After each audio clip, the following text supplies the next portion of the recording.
The radio was playing some forgettable pop song when I turned onto Maple Street, my mind already shifting from work mode to home mode the way it did every evening at 6:47 p.m. 14 years of the same commute had trained my body to relax as I approached our quiet suburban neighborhood. Shoulders dropping, jaw unclenching, the day's warehouse tensions bleeding away with each familiar landmark. But tonight, the street was wrong. Red and blue lights strobed against the twilight sky, painting our neighbors' pristine lawns in harsh emergency colors. Police cars lined the curb like a military convoy, their radios crackling with static and coded numbers I couldn't decipher. An ambulance sat in the middle of the street, rear doors flung wide, paramedics moving with urgent efficiency around a stretcher. My house, our house, was the center of it all. Yellow tape fluttered around our property like party streamers from hell. A uniformed officer stood guard by our front gate, arms crossed, face impassive. On the curb, where visitors usually parked, a luxury sedan was engulfed in orange flames, black smoke billowing into the darkening sky while firefighters aimed their hoses at the inferno. I pulled into the driveway and killed the engine, muscle memory operating while my brain struggled to process the scene. This had to be some mistake, some accident involving our neighbors that just happened to spill onto our property. Claire was probably inside watching through the curtains, as shaken and confused as I was. The officer by the gate stepped forward as I approached, one hand resting casually on his belt. "Sir, you need to stay back from the scene." I pulled out my wallet to show him my license. "This is my house, Jason Miller. I live here. What happened? Is my wife okay?" The officer studied my ID with more attention than seemed necessary, comparing my face to the photo twice. "She's inside, sir. Detective Morrison will want to speak with you." He led me past the tape, and I caught a glimpse of the paramedics loading someone into the ambulance. A man, face bloodied and unconscious, wearing an expensive suit that was now torn and stained. I'd never seen him before in my life. Detective Morrison appeared beside me, a tired-looking woman in her 40s with sharp eyes that seemed to catalog my every reaction. "Do you know this individual, Mr. Miller?" "No, never seen him." "Who is he? What happened here?" I asked. She didn't answer directly. "Where have you been this evening, sir?" The questions felt surreal, like being asked to prove my innocence of something I didn't even understand yet. "Work. Riverside Logistics. I manage the evening shift prep crew. I left at 6:30, same as always. There's cameras, time cards, witnesses." She was writing in a small notebook, not looking at me. "We'll need those details." Then she continued. "Your wife says this man was a friend who came by unexpectedly. Says someone attacked him outside your house and set his car on fire. Any idea who might want to do something like that?" The ground felt unsteady beneath my feet. Claire had never mentioned having male friends I didn't know. In 12 years of marriage, she'd never had unexpected visitors of any kind. She was too particular about the house being clean, too scheduled in her routines. "I don't understand. Claire doesn't really have friends over without planning it days in advance. She's very organized about social things." Detective Morrison's eyebrows rose slightly. "Organized?" "She likes to prepare, cook special meals, clean the house thoroughly. Having someone just drop by would stress her out." Even as I said it, I realized how odd it sounded, like I was describing a stranger instead of my wife. "And you have no idea who might have a grudge against you? Anyone who might want to send you a message by attacking a visitor to your home?" The implication hit me like cold water. They thought I did this. They thought I came home, found some man at my house, and beat him unconscious before torching his car. The absurdity of it would have been laughable if not for the detective's completely serious expression. "Detective, I've been at work since 2 o'clock this afternoon. I supervise a crew of 8 guys who can verify that. I've got time cards, security footage, probably 20 witnesses who saw me on the warehouse floor when this happened." She nodded, making more notes. We'll need to verify all of that, of course. In the meantime, I need you to understand that this is an active crime scene. We'll need to process the house and surrounding area. Can I see Claire? I asked. For the first time, Morrison's expression softened slightly. She's pretty shaken up. Says she's never seen anything like this before. I followed her inside, past more officers taking photographs and collecting evidence. Our living room had been turned into an interview station, with notebooks and recording equipment spread across Claire's antique coffee table. The air smelled like smoke from the burning car outside. Claire sat on our couch wrapped in a police blanket, her makeup streaked down her cheeks, hands trembling as she held a cup of coffee.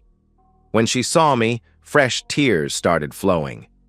Jason, oh God, it was so horrible. I sat beside her, instinctively reaching out to comfort her, but something in her posture made me pause. She was shaking, yes, but there was something else in her expression. Something that looked almost like guilt. What happened, honey? Who was that man? I asked. She spoke quickly, too quickly. I don't know. I mean, he was just a friend. Someone I met at the gym. David something. He stopped by to see if we wanted to join his book club. A book club? Claire hadn't read anything longer than a magazine article in the entire time I'd known her. Detective Morrison was watching our interaction carefully, taking notes about our body language, our words, the way Claire avoided eye contact when she spoke. I could feel the weight of their suspicions settling around me like a net, and the worst part was that I couldn't even blame them. If I were investigating this scene, I'd suspect the husband too.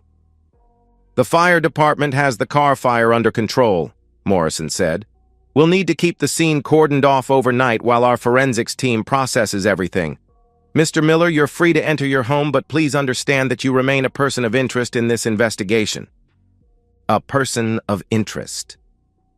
The phrase echoed in my head as the detective gathered her equipment and prepared to leave. Outside, the ambulance was pulling away with its broken passenger, and the fire department was hosing down the smoldering remains of the luxury sedan. I was free to enter my own home, but nothing would ever be the same. The front door closed behind the last police officer at 11:30 p.m., leaving Claire and me alone in our house for the first time since the chaos began. The silence felt heavier than the earlier commotion. No radios crackling, no boots on hardwood floors, no authoritative voices discussing evidence and witness statements. Just my wife and me, and the elephant in the room that was growing larger by the minute. Claire had shed the police blanket and was now pacing between the kitchen and living room, wringing her hands and muttering fragments of sentences. I can't believe this happened. Poor David. Who would do such a thing? David. She'd said his name 3 times now, each time with a familiarity that contradicted her claim of barely knowing him. My voice came out calmer than I felt, carrying the same tone I used at work when dealing with problem employees. Sit down, Claire. We need to talk. She perched on the edge of our leather armchair, the one that faced away from the couch, the first time I could remember her choosing not to sit beside me when we were alone.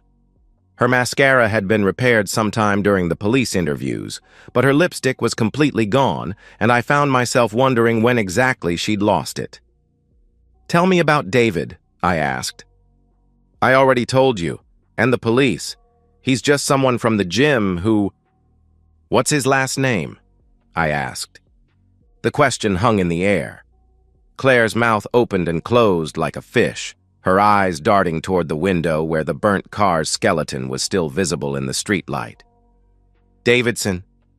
David Davidson. What gym? I questioned. What? She asked. You've belonged to Fitness Plus for 3 years. I've picked you up there dozens of times. Which trainer is David? What classes does he teach? Her face was crumbling now, the careful composure she'd maintained for the police dissolving into something raw and desperate. He's not a trainer. He's just a member who... Claire. I leaned forward, keeping my voice level. I've seen the credit card statements. You haven't been to the gym in 6 months. The silence that followed was deafening. Outside, a neighbor's dog barked once and went quiet. The refrigerator hummed in the kitchen. Claire's breathing became shallow and quick, like she was having a panic attack. "Jason, I can explain." She tried to reply, but I stopped her. "Can you?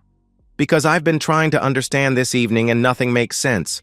A stranger shows up at our house, a stranger driving a $60,000 BMW and gets beaten half to death in our driveway. His car gets torched. The police think I did it, and my wife claims she barely knows the victim." The words exploded out of her, high-pitched and desperate. "I don't know who hurt him. I was inside when it happened. I heard shouting and glass breaking, and when I looked out the window, David was on the ground and his car was on fire. I called 911 immediately." "What was he doing here, Claire?" I asked. She wrapped her arms around herself, rocking slightly. He wanted to talk. About things. Personal things." The truth was there in the spaces between her words, in the way she couldn't meet my eyes, in the guilty slump of her shoulders. My wife, the woman I'd shared a bed with for 12 years, who knew how I liked my coffee and which side of the sink I preferred to shave in, had been f***ing a stranger in our home. The rage that swept through me was clean and cold, like stepping into an Arctic wind. Not the hot, explosive anger of a moment, but something deeper and more permanent.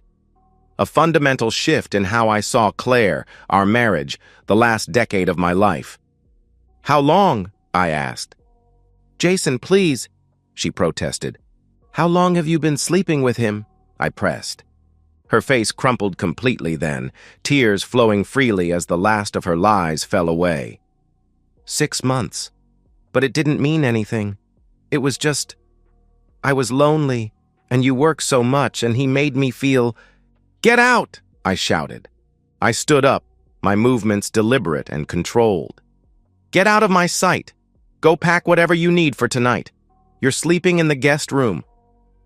"Jason, we can work through this. I made a mistake, but I love you. I choose you. David was just what, Claire? Just a mistake that required 6 months of lying to my face?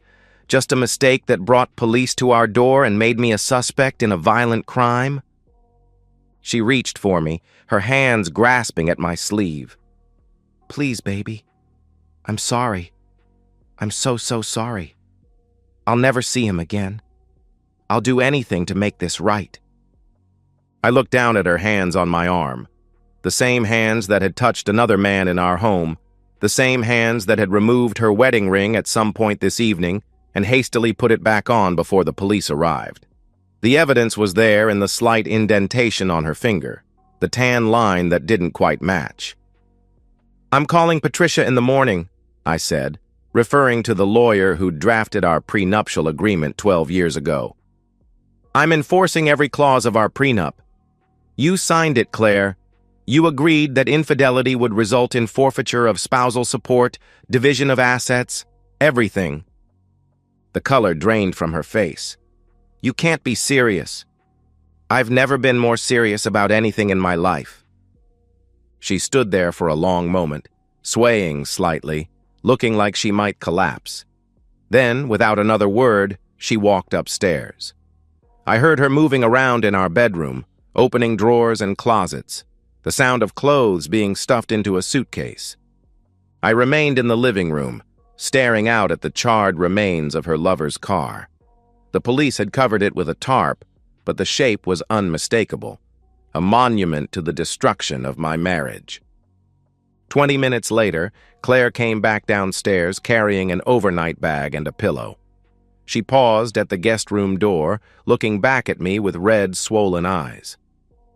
"I never meant for this to happen." "But it did happen," I replied. "And now we both have to live with the consequences." The guest room door closed with a soft click. Within minutes, I could hear her crying, deep, wrenching sobs that carried through the walls. I went upstairs to our bedroom, where the scent of her perfume still lingered on the sheets. For the first time in years, I had the entire king-size bed to myself. I lay on my back, hands behind my head, staring at the ceiling and thinking about logistics. Divorce papers, asset protection, the security cameras at work that would clear me of any police suspicion. Down the hall, Claire's crying gradually subsided into hiccuping silence. I slept better than I had in months. Patricia Hendricks had the kind of office that intimidated people into honesty. Floor-to-ceiling law books, diplomas from prestigious universities, and a view of downtown that screamed success. She'd been practicing family law for 25 years, and her reputation for crafting ironclad prenuptial agreements was legendary in our social circle. She was flipping through the files she'd pulled from her cabinet. "I remember this case. Your wife's attorney tried to get her out of signing it 3 different times." I sat across from Patricia's mahogany desk, wearing my best suit and carrying a manila folder full of documentation. "She signed it anyway, and now I need to enforce it." Patricia read aloud, "Adultery Clause, Section 4. In the event that either party engages in extramarital sexual relations, the offending party forfeits all rights to spousal support, marital property division, and shared assets acquired during the marriage." She looked up at me over her reading glasses. "You have proof of the affair?" I slid a flash drive across her desk. "Police report from Tuesday night. Statement from my wife admitting to a 6-month relationship with the victim. Credit card records showing hotel charges, restaurant bills, gifts I never received." Patricia plugged in the drive and spent several minutes reviewing the files, making occasional notes on a legal pad. The police report was particularly damning. Claire's own words, given under official questioning, admitting to the relationship with David Morrison. "This is textbook infidelity under the terms of your agreement," Patricia said finally. "But Jason, I need to ask, did you have anything to do with what happened to this man?" "I was at work from 2 p.m. to 6:30 p.m. on Tuesday. Security footage, time cards, 8 witnesses. The police have already verified my alibi." "Good. Because if there's any hint that you orchestrated violence against your wife's lover, it could complicate the divorce proceedings." She leaned back in her chair, studying me. "Are you sure you want to go through with this? No reconciliation attempts?" The question struck me as almost absurd. "Patricia, she's been lying to my face for 6 months. She brought another man into our home, into our bed. She exposed me to legal liability and police suspicion. What exactly would I be reconciling with?" "Some people consider infidelity a mistake that can be forgiven." "Some people are fools," I replied. Patricia smiled grimly. "Fair enough. I'll file the papers this afternoon. Under the terms of your prenup, Claire will have 7 days to vacate the marital home and 30 days to secure her own legal representation. She keeps her personal belongings, her car, and that's it. Everything else, the house, investments, retirement accounts, remains yours." "How long until it's final?" I asked. 6 to 8 weeks, assuming she doesn't contest it. Though given the strength of this prenup and the evidence of adultery, any attorney worth their fee will advise her to accept the terms. I left Patricia's office feeling lighter than I had in years. The morning sun seemed brighter, traffic moved more smoothly, and even the elevator music in my building sounded less irritating. For the first time since Tuesday night, I had a clear path forward. Claire was waiting when I got home, sitting at our kitchen table with a cup of coffee and an expression of forced optimism. She'd done her hair and makeup carefully, wearing the blue dress I'd once said was my favorite. The desperate attempt at normalcy was almost pathetic. As I walked through the door, she said, "I made dinner reservations at Romano's for tonight, 7:30. I thought we could talk, really talk, about fixing this." I set my briefcase on the counter and loosened my tie. "Cancel them." "Jason, please. I know you're angry, but we can work through this. I've already called Dr. Ethan about couples counseling. She has an opening next week." "Claire, stop." The papers were in my briefcase, signed and notarized, ready to be served. But looking at her sitting there in that blue dress, desperately trying to salvage what she'd already destroyed, I felt something close to pity. You need to call a lawyer. Today. Not tomorrow, not next week. Today. Her face went pale. What are you talking about? I filed for divorce this morning. The papers will be served tomorrow.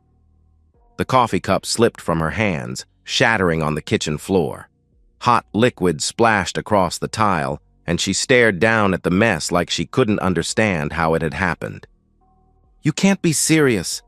Jason, I made one mistake. I cut her off. You made the same mistake every day for 6 months. She was crying again, but these weren't the broken sobs from Tuesday night. These were angry tears, desperate and manipulative. Fine, fine. Divorce me. But you can't just throw me out with nothing. I gave you the best years of my life. You gave me 12 years of lies. And according to our prenup, infidelity means you get nothing. The transformation was instantaneous. The tears stopped, her face hardened, and for a moment I saw the person she really was underneath all the performance. You bastard. You planned this. I planned for the possibility that you might turn out to be exactly who you are. She stood up abruptly, her chair scraping against the floor. I'll fight this. I'll contest everything. No judge will enforce that ridiculous prenup. Good luck. Patricia Hendricks thinks otherwise, I replied. The name recognition hit her immediately. Patricia had a reputation in our social circle, and Claire knew exactly what it meant that I'd retained her services. I need time to think, Claire said, backing toward the staircase. This is all happening too fast. Take all the time you need. You have 7 days to move out. She stopped at the bottom of the stairs, gripping the banister.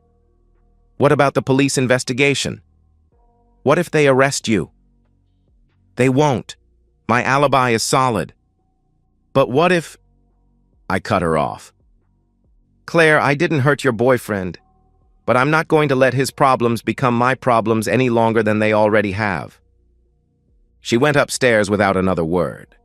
An hour later, I heard her on the phone, probably calling her sister or her mother, spinning some version of events that painted her as the victim. Let her. By tomorrow, the whole story would be academic. I ordered Chinese takeout and ate dinner alone at the kitchen table, reading through Patricia's preliminary asset inventory. The house, the investments, the retirement accounts, all of it would remain mine. Just as we'd agreed 12 years ago when Claire had been so eager to marry me that she'd signed anything I put in front of her. That night, I slept in our bed while Claire remained in the guest room. Through the walls, I could hear her making phone calls, her voice alternating between tears and anger as she tried to find someone who would tell her what she wanted to hear. But the numbers didn't lie, and neither did contracts. In a few weeks, I would be free of her completely, with my assets intact and my conscience clear. It was the best night's sleep I'd had in years. The police station interview room was exactly what you'd expect. Fluorescent lights, metal table, chairs that had seen better decades. Detective Morrison sat across from me with a thick file and a tape recorder, going through my timeline for the 3rd time in 4 days. So you left work at 6:30 p.m. on Tuesday, she said, consulting her notes. Your supervisor confirms this. Security footage shows you badging out at 6:32 p.m. That's right, I replied. Drive straight home? She asked. Straight home. Same route I take every day. She flipped through several pages. We've verified your work attendance, spoken to your crew, reviewed the warehouse security footage. Everything checks out. I maintained the same calm expression I'd worn since this whole thing started. I hope that helps clear things up. It does, actually. We're no longer considering you a person of interest in Mr. Morrison's assault. A weight I hadn't realized I was carrying lifted from my shoulders. That's good to hear. Any leads on who actually did it? Detective Morrison closed the file and turned off the recorder. Between you and me, Mr. Miller, crimes like this usually fall into 2 categories. Random violence, which this clearly wasn't, or personal disputes. Given that Mr. Davidson was visiting your wife and someone beat him unconscious in your driveway?" She let the implication hang in the air. "You think this was about Claire?" I asked. "I think your wife hasn't been entirely forthcoming about the nature of her relationship with the victim. But that's not your problem anymore, is it?" I could hear the divorce proceedings in her voice. Word traveled fast in a town this size, especially when Patricia Hendricks was involved. "No, it's not my problem anymore." Walking out of the police station felt like emerging from a tunnel. The afternoon sun was warm on my face, and I had nowhere to be except home. The investigation was closed as far as I was concerned, and Claire's problems were rapidly becoming someone else's responsibility. But as I drove through town, my mind drifted back to Tuesday evening, not the sanitized version I'd given the police, but what had really happened. I had left work at exactly 6:30 p.m., just as I'd told them, but I hadn't driven straight home. Instead, I'd taken a detour past my house first, something I'd been doing for weeks whenever I noticed that unfamiliar BMW in my driveway during lunch breaks. I'd seen it there 3 times in the past month, always parked in the same spot where visitors usually parked. That Tuesday, driving by at 5:45 p.m., I saw it again. David Davidson's BMW, sitting in my driveway like it belonged there. I parked 4 blocks away and walked back, letting myself in through the basement door with practiced silence. The sounds from upstairs confirmed what I'd suspected for weeks. Claire's laughter, intimate and genuine in a way I hadn't heard in years. The voice of a man I'd never met, speaking to my wife with casual familiarity. I waited in the basement for over an hour, listening to them move around my house, sitting in my furniture, probably drinking from my liquor cabinet. The rage building slowly, methodically, like pressure in a boiler. Watching through the basement window as David Davidson finally left around 7:15 p.m., confident and relaxed, checking his phone as he walked to his car. A handsome man in an expensive suit, carrying himself like someone who'd never faced real consequences for anything. Following him outside, the Louisville Slugger feeling perfectly balanced in my hands. The ski mask I'd grabbed from our winter sports equipment pulled down over my face. Davidson's surprise turning to fear as he realized what was happening. The first swing connecting with his ribs, the second with his shoulder. The systematic, methodical beating that followed, each impact calculated to cause maximum pain without permanent disability. The satisfaction of seeing him crumpled on my driveway, finally understanding that actions have consequences. The gasoline from our lawnmower, the matches from our emergency kit, the BMW's leather interior catching fire with surprising speed. Stripping off the mask and gloves, washing my hands in the basement sink, changing clothes, hiding the evidence in the workshop. Then driving around the block and returning home at exactly 6:47 p.m., to discover the scene. My Oscar-worthy performance of confusion and concern as the police arrived. The memory brought a smile to my lips as I pulled into my driveway. The burnt skeleton of Davidson's car had been towed away, leaving only a black stain on the asphalt where it had sat. Claire's car was gone too, probably at her sister's house where she'd been staying since the divorce papers were served. Inside, the house felt different, cleaner, quieter. More like it had belonged to me all along instead of being a shared space where I was merely tolerated. I poured myself 2 fingers of bourbon and sat in my leather chair, the one Claire had always complained about. Through the living room window, I could see Mrs. Patterson from next door working in her garden, probably hoping to catch a glimpse of the neighborhood's latest drama. Let her look. The police investigation was closed. My marriage was ending on my terms, and David Davidson would spend the next several months learning to walk without a limp. The bourbon tasted like victory. My phone buzzed with a text from Claire. "Please call me. We need to talk about the house." I deleted the message without responding. We'd done enough talking. Now it was time for her to learn what the rest of her life would look like. The sun was setting, painting the sky in shades of orange and red. In a few hours, I'd go to bed in my own house, in my own bed, without having to listen to Claire's breathing or accommodate her need for the room to be precisely 68 degrees. Tomorrow, I'd wake up as a single man with no obligations except to myself. It was going to be a very good life. 2 weeks after the divorce papers were finalized, I stood in my kitchen making coffee for one and watching the morning news. The weather report promised another beautiful day. Sunny, mild, perfect for the golf game I'd scheduled with my buddy Mike from work. Claire had moved out completely the day before, taking only what the prenup allowed her to keep: her car, her clothes, her jewelry, and the bitter realization of what her choices had cost her. The house felt enormous without her presence, but in the best possible way, like stretching out after being cramped in a small space for years.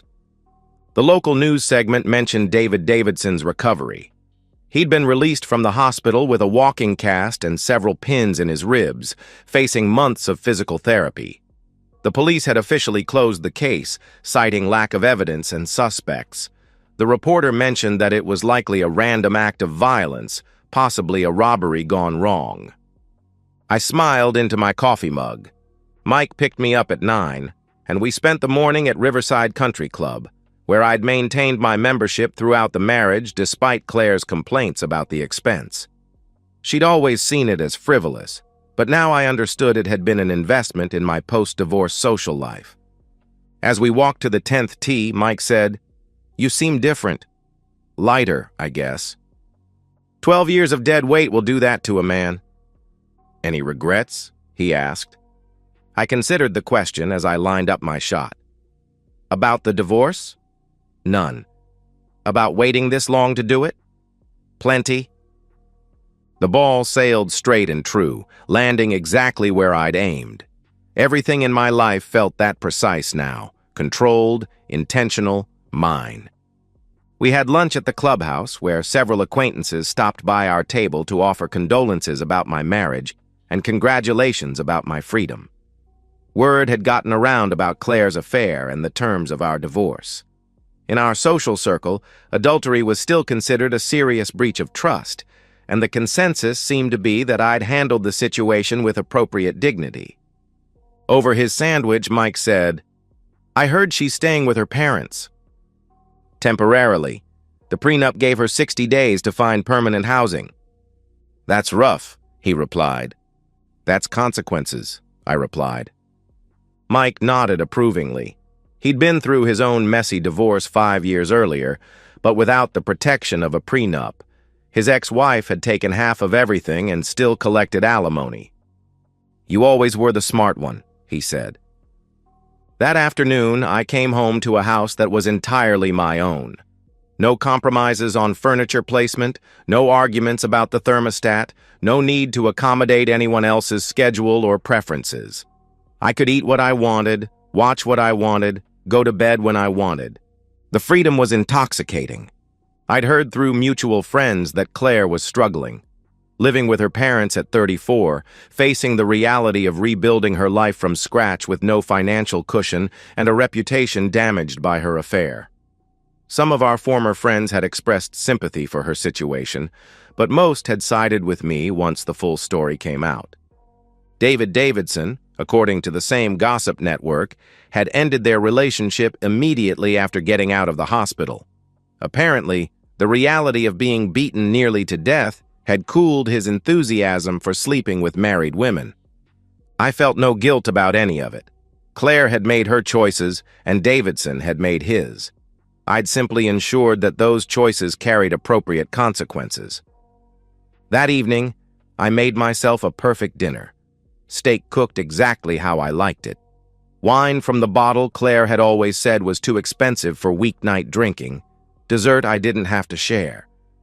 I ate slowly, savoring each bite and the silence that surrounded me. As I was cleaning up, my phone rang.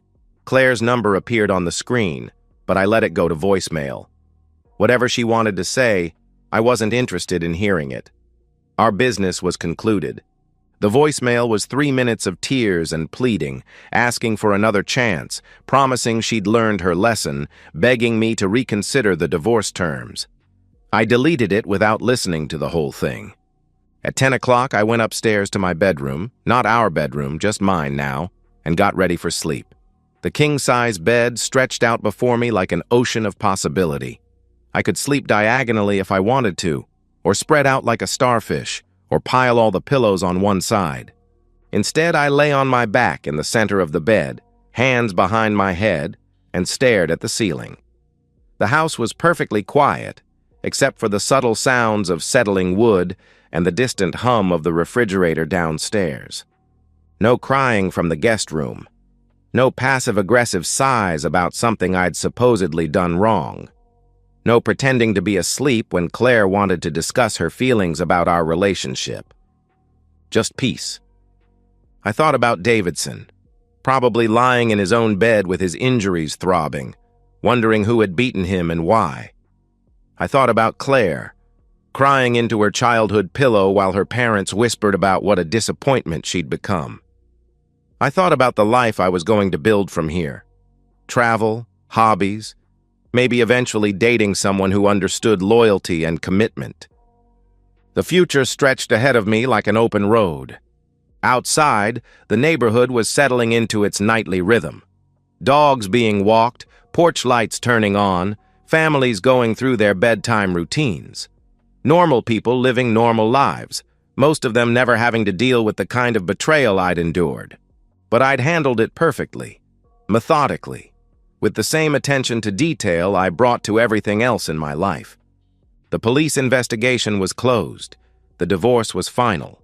My assets were protected. My reputation was intact. Justice had been served on my terms, and the future belonged entirely to me.